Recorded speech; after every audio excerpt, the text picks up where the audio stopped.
The weight of my duffel bag cuts into my shoulder as I fumble with the house key. 3 weeks of caring for Aunt Clara has left me bone-tired muscles, aching in places I didn't know could ache. All I want is Milo's warm welcome, his golden fur against my hand, his ridiculous whole-body wiggle that makes everything right in the world. I push the door open, expecting the familiar thunder of paws against hardwood, the joyful barking that announces my homecoming.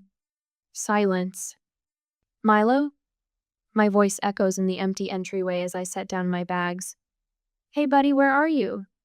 The house feels wrong too still. Too quiet. My stomach tightens as I move toward the living room. Mom and Dad sit stiffly on the couch like they're posing for a church directory photo. Dad's fingers drum against his knee while Mom's smile stretches too thin across her face. Welcome home, Mom says, but her eyes dart away from mine. Where's Milo? The question comes out sharper than I intended. Dad clears his throat. Riley, we need to talk. I stand frozen in the doorway. Where's my dog? We sold him, Dad says flatly. Got $250 from a family in Flagstaff. The room tilts beneath my feet. My knees nearly buckle as the words sink in. You what? It was for the best, Mom adds quickly. He was destructive, Riley. Scratched at the back door, shed everywhere. My mind flashes back to 9 months ago's rescue shelter with its concrete floors and chain-link kennels. The golden lab with soulful eyes who'd pressed against the fence when I approached, as if he'd been waiting specifically for me. You chose me, I'd whispered, fingers threading through the fence to touch his soft muzzle. Dad had exploded when I brought Milo home that night. You live under our roof. You don't make these decisions. Mom had added, if you want a pet, get your own place. But I'd fought for him, worked 2 jobs to cover his expenses. Nights at the gas station after morning shifts at the office. Coming home to Milo's gentle head on my knee while I studied, his warmth at my feet as I slept, his patient eyes as I taught him to sit, stay, shake his eagerness to please, to connect. The one living thing that had never looked at me with disappointment. You had no right, I whisper, throat closing around the words. You left him with us for 3 weeks, Dad counters, voice rising. What did you expect? 3 weeks ago, the call had come about Aunt Clara's fall. Her broken hip, the surgery, someone needed to help during recovery. My cousins all had excuses. I had none except for Milo. I'd called every boarding facility within 50 miles. All booked solid for spring break. Friends with pets of their own couldn't take him.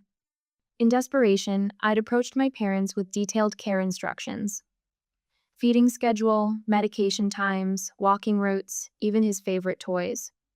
I'll pay you, I'd said, pushing $40 per day across the kitchen table. Please, it's just for 3 weeks. Mom had sighed dramatically before pocketing the money. Fine, but just this once. My daily calls from New Mexico had been met with increasingly clipped responses. He's fine, Riley. Stop worrying about the dog. We're busy. Call tomorrow. The final week complete silence. Call straight to voicemail. I should have known. Give me their contact information, I demand, hands trembling. The people who bought him. Mom and Dad exchange glances. We don't have it, Dad says, not meeting my eyes. You sold my dog to strangers and didn't keep their information? My voice rises, breaking over the words. It was a cash transaction, Dad mutters. They seemed like nice people. I back away from them, rage and grief colliding in my chest. I'll find him myself. I wait until their bedroom door closes for the night. Then I power up Dad's computer, fingers clicking quietly through his email. The trash folder holds what I need. Correspondence with the buyers, their gratitude, their address in Tucson, not Flagstaff. The liars couldn't even keep their story straight. I move silently through the darkened house, gathering essentials. Clothes, savings account book, Milo's leash. Every item goes into my suitcase with precise, controlled movements while my heart hammers against my ribs. Dawn hasn't broken when I roll my suitcase past the kitchen where Dad stands in his bathrobe, coffee mug halfway to his mouth. Where do you think you're going? He asks, voice hovering between concern and annoyance. I meet his eyes, car keys clutched in my hand. To find my dog. Interstate lights blur into streams as I drive through the night, my headlights cutting a narrow path through darkness. Tucson waits at the end of this 5-hour journey, and somewhere in that city, Milo does too. My fingers grip the steering wheel until they ache. I'll find you, I whisper into the empty car. I promise. The words hang in the air, a vow and a prayer. Tears stream down my face, but I don't wipe them away. Let them fall. I've earned them. My thoughts tumble into memories. Milo curled against me during thunderstorms. His gentle nudge when I studied too long without breaks. The way he'd position himself between me and the door whenever Dad's voice rose. He protected me. Now it's my turn. They had no right, I say aloud, voice cracking against the steady hum of tires on asphalt. No goddamn right. The digital clock flicks to 5:07 a.m. as I pull onto the quiet suburban street. The address from Dad's email belongs to a modest ranch-style house with blue trim and a basketball hoop in the driveway. I park across the street, engine ticking as it cools. Sleep comes in fitful bursts, my body jerking awake at every passing car, every door that slams in the neighborhood. I watch the house through half-lidded eyes as morning arrives. A newspaper lands on the driveway, lights flick on inside. A man in a bathrobe retrieves the paper, glancing curiously at my car before disappearing back inside. 9 o'clock, 10, 11. My courage builds with each passing hour as my leg bounces against the floorboard. At noon, I splash water on my face from a bottle in the back seat, smooth down my wrinkled shirt, and cross the street. The concrete path to their door might as well be a mile long. My finger hovers over the doorbell, trembling. The chime echoes inside. The door swings open to reveal a woman about my age, with a toddler balanced on her hip. The little girl wears mismatched socks and clutches a plastic dinosaur. Can I help you? The woman Angela. According to Dad's email shifts, the child higher on her hip. My name is Riley Anderson. The practiced words suddenly stick in my throat. I believe you. You bought my dog. Her eyebrows knit together. Your dog? Golden Lab. 9 months old. My father sold him to you last week. The toddler drops her dinosaur, whining softly until Angela stoops to retrieve it. When she listens, her expression has changed. You're the owner? Her voice softens. Your father said they were downsizing, that they couldn't keep pets anymore. My laugh comes out bitter. That's not true. I was taking care of my aunt after surgery. I paid them to watch him while I was gone. Oh my God. Her face pales. She steps back, gesturing me inside. Come in, please. The house smells of coffee and crayons. Toys litter the living room floor, a landscape of primary colors against beige carpet. Jason, Angela calls toward the back of the house. Can you take Emma for a minute? A man appears, lifting the toddler with practiced ease. He nods at me, curious but not unwelcoming, before carrying the little girl down a hallway. I'm so sorry, Angela says once we're alone. Your father seemed convincing. We never would have. She stops, shaking her head. He's out back. Would you like to see him? My heart pounds as she leads me through the kitchen to a sliding glass door. The backyard stretches green and fenced, dotted with children's toys and a plastic wading pool. And there, beneath an oak tree, golden fur catching sunlight, Milo. Milo, I breathe, the name barely audible. His head snaps up, ears perked. He freezes, staring at me across the yard as if he can't believe what he's seeing. Milo, I call again, louder. He bolts toward me, a golden streak across the grass. His entire body vibrates with joy as he slams into my legs, nearly knocking me over. I drop to my knees, burying my face in his fur as he whimpers and licks every inch of skin he can reach. I found you, I whisper against his neck. I found you.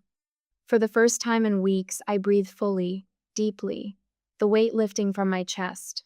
Milo wriggles against me, his tail a metronome of happiness.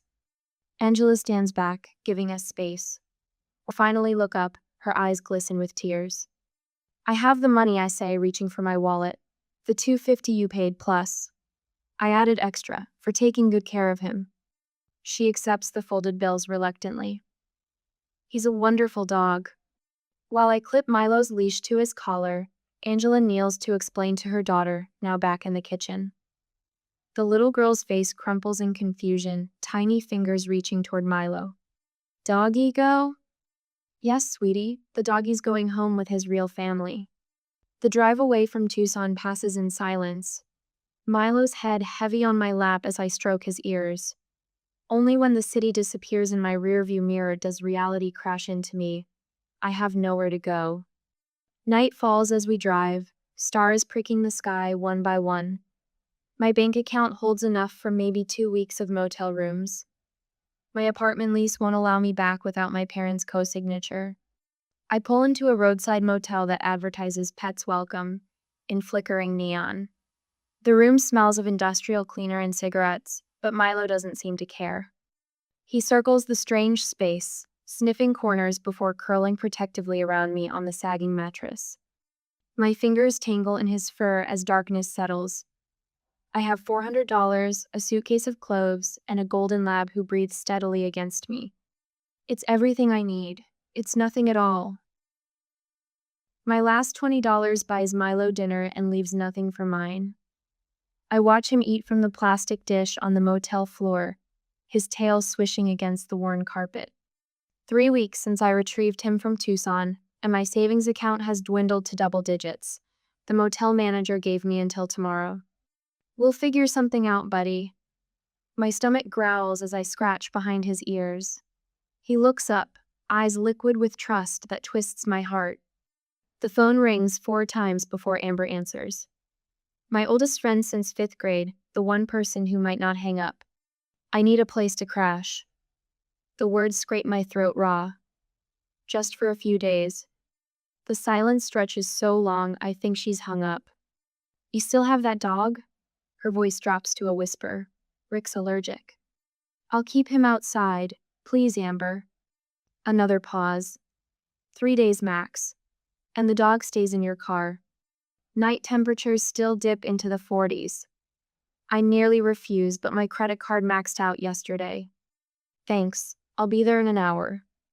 Milo sleeps in the Civic for 2 nights, bundled in every blanket I own while I curl on Amber's sofa.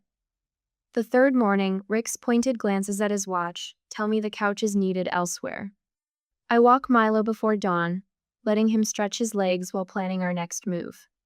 Applications submitted to 17 apartments, all requiring deposits, pet fees, excellent credit, none calling back. We need income, I whisper against Milo's fur. Then shelter. The coffee shop hires me on the spot. $5 an hour plus tips for the morning shift. Not enough, but a start. That night, the loading dock at Wagner Distribution takes me on for evening work. $10 an hour, under the table. The foreman eyes my slender frame. You sure you're up for this? Those boxes aren't feathers.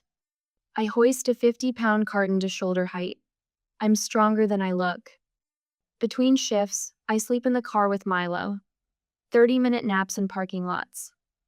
His warm body curled against mine, my only constant in a world gone sideways. We develop a rhythm. Park behind the coffee shop at 5 a.m. Work until 1 p.m. Nap until my 6 p.m. dock shift. Work until 2 a.m. Find a safe place to park, sleep, repeat. Days blur. Muscles scream. The car fills with the sweet-sour smell of unwashed human and dog. Once a week, we splurge on a motel room just to shower. At the grocery store, I count pennies while comparing dog food prices.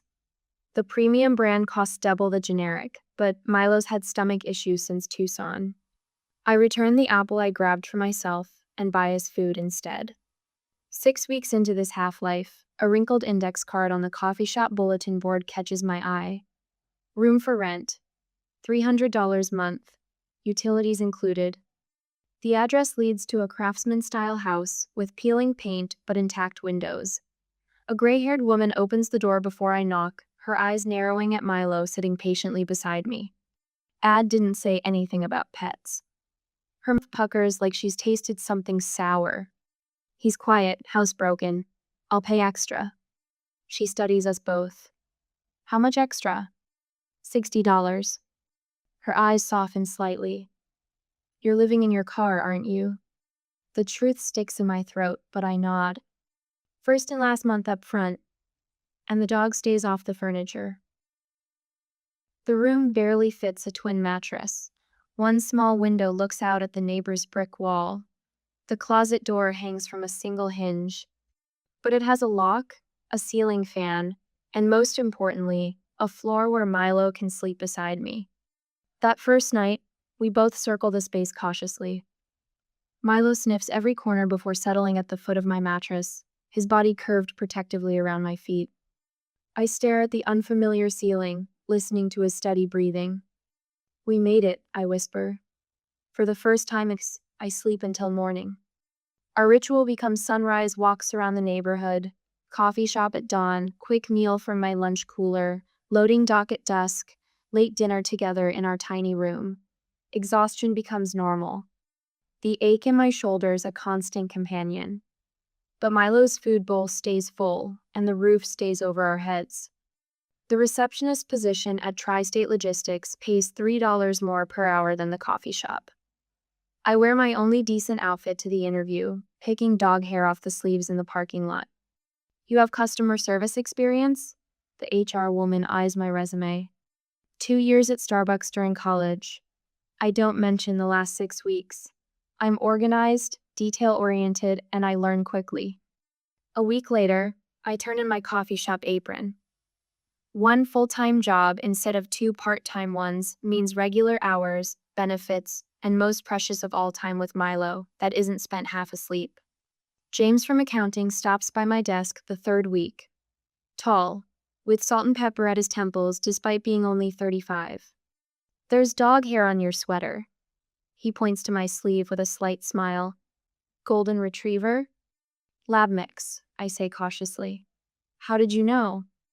I've got a beagle named Daisy. He pulls out his phone to show me a picture of a tricolored dog with enormous ears. Rescue? Yes, 9 months ago. His smile broadens. Daisy's been with me 3 years. Best decision I ever made. The next day, he appears with coffee. Break room's empty if you want to join me. Over bitter office coffee, we swap adoption stories. I tell him about the shelter visit, carefully omitting the betrayal and homelessness that followed. Our conversations continue over weeks. Coffee breaks extending longer each time. His eyes stay kind when I stumble over parts of my story. One Friday, he asks, "Would you and Milo like to meet Daisy? There's a dog park near my place." That Sunday, Milo and Daisy circle each other, tails wagging tentatively before racing off together across the grass. I watch them play while James stands beside me. "You know, you never said how you ended up at that shelter 9 months ago," he says quietly. Something in his voice, the absence of judgment, loosens the knot in my chest. It's a long story. I've got time. His shoulder touches mine, solid, warm. So, I tell him. About the aunt, the 3 weeks away, the empty house. The parents who sold my dog, who betrayed my trust for $250. James doesn't interrupt. When I finish, his face darkens with genuine anger. That's unforgivable. The simple validation nearly breaks me. My eyes burn as I watch Milo bound back to us, joyful and alive, unaware how close we came to losing each other forever. "You found him anyway," James says. That's what matters. For the first time in months, I laugh a real laugh that bubbles up from somewhere I thought had dried up permanently. "Yeah, we found each other." As we leave the park, he brushes his hand against mine. "Same time next weekend?" Milo and Daisy race ahead of us on the path, already friends. I take James's outstretched hand. "Same time." The Facebook notification pings while I'm loading the dishwasher. 7 years of blessed silence from my parents, and now a message icon glows beside my mother's name.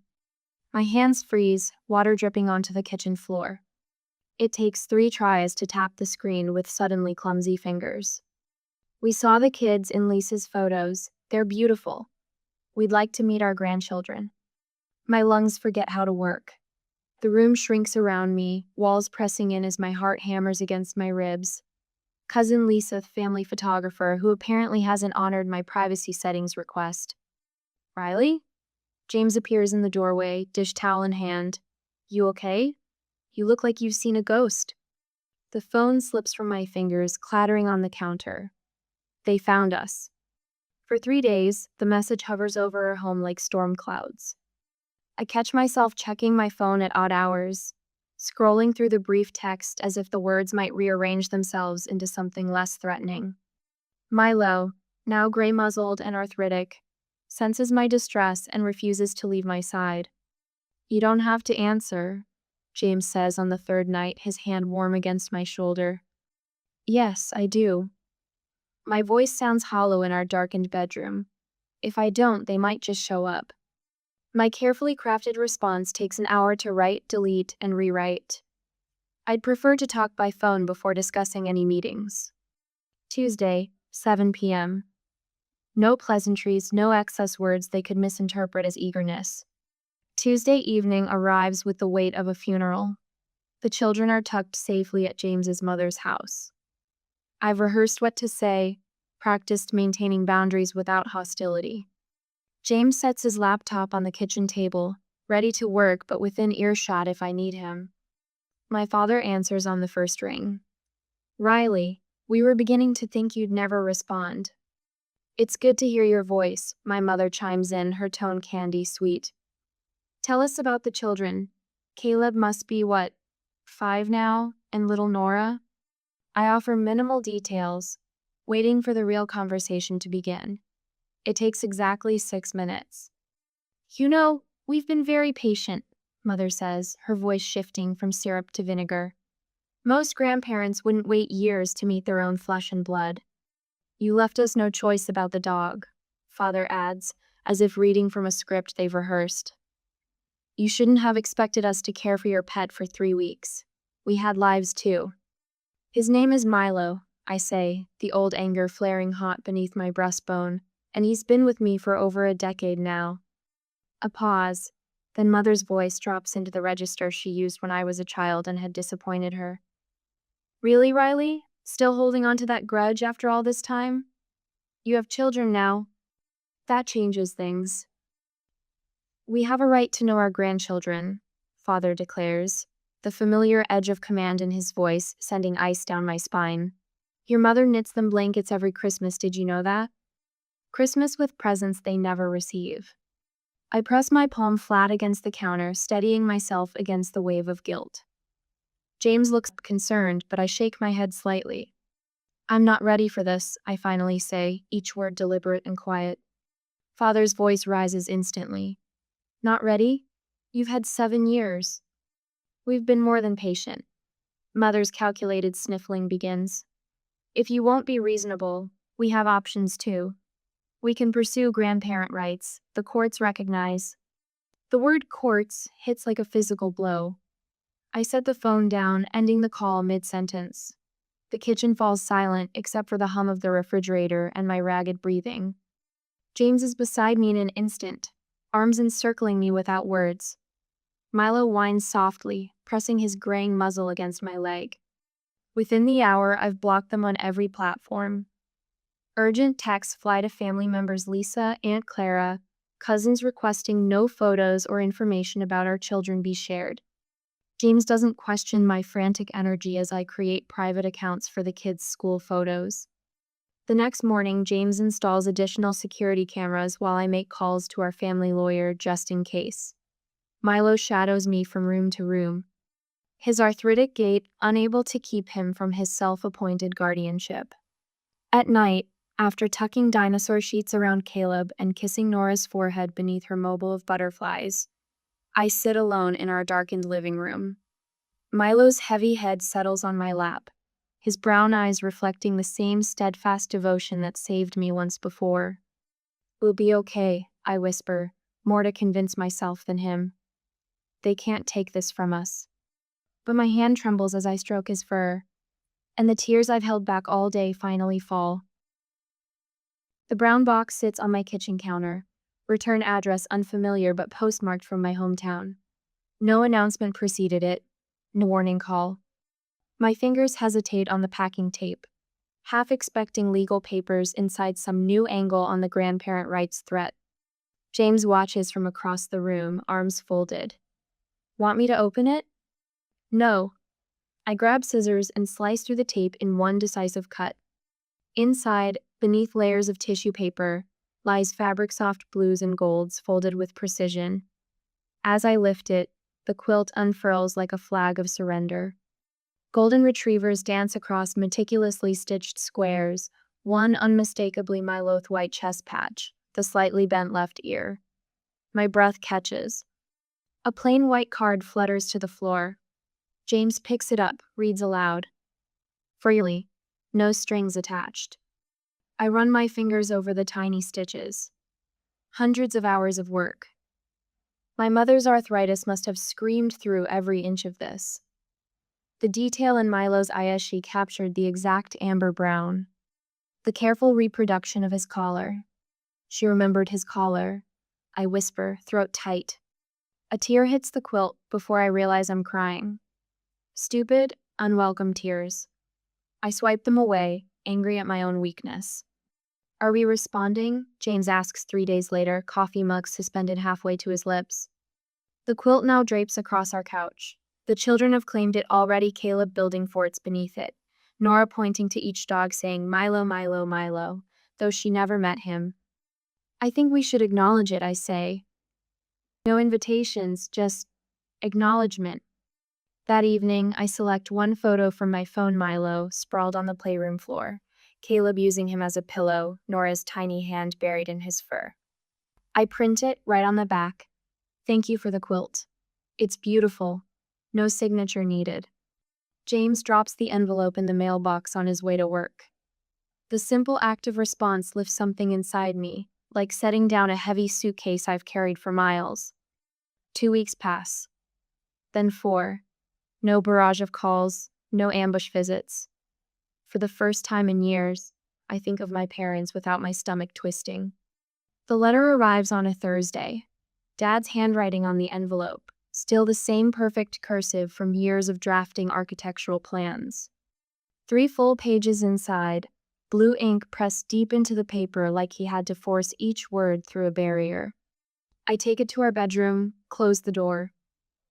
Milo rests at my feet as I sit on the edge of the bed, hands trembling slightly. The first line hits like a physical blow. We didn't just sell your dog. We betrayed your trust. We punished you. And I'm so sorry. My father has never apologized to me. Not once in 28 years. I read the words again, testing them like pressing on a bruise to see if it still hurts. He writes of therapy sessions that your mother insisted on after their grandparent rights threat backfired spectacularly. Of a counselor who asked questions no one had ever dared ask Larry Anderson. Of uncomfortable realizations that kept him awake for weeks. I was jealous of your relationship with that dog. That sounds insane written out. A grown man jealous of his daughter's attachment to an animal. But you looked at him with such trust. You never looked at me that way, not since you were very small. He confesses to deliberate cruelty, how they planned it while I was gone, how they'd interviewed 3 families before choosing one far enough away.